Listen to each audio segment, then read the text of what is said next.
Before I begin, I want you all to imagine something. Imagine a child standing outside the classroom, not because he didn't want to study, but because the society decided he didn't deserve to. Now imagine the same child growing up drafting the constitution of the world's largest assembly. That child was Dr. B.R. Ambedkar. Greetings to respected Governor Sir, honorable guests, and my fellow citizens. I am Ananya Negi from Himachal Pradesh, Devabhoomi as it's known, representing the Ministry of Youth Affairs.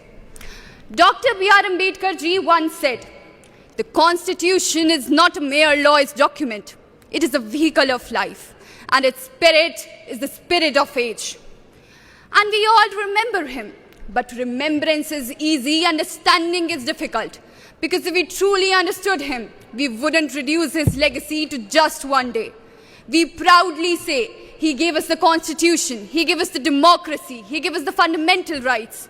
But do we remember that he fought against a system that denied him dignity, denied him water, denied him education? And still he chose to build a nation where people would live with dignity.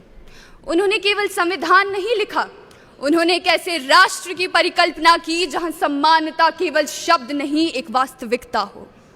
And yet today we continue to witness divisions over caste, creed, color, languages. Voices rise of threat, of fear, of what might be lost. But perhaps the real question is, क्या वास्तव में खतरा हमारी विविधता को है या हमारी उन सोच की सीमाओं को जो हमें एक होने से रोकती है?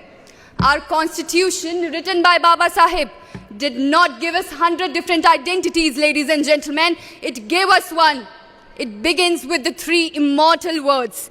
We the people of India, not we the Hindu, we the Muslim, we the Punjabi, we the Sikh, we the Tamil. We the people of India. So today, standing here in the Parliament of India, I don't just see a nation shaped by history, ladies and gentlemen. I see a nation shaped by vision. A vision that Dr. B.R. Ambedkar gave to all of us. An India where people from different regions, different backgrounds, different languages come together not just to compete, but to contribute. Not just to coexist, but to stand for something larger than themselves.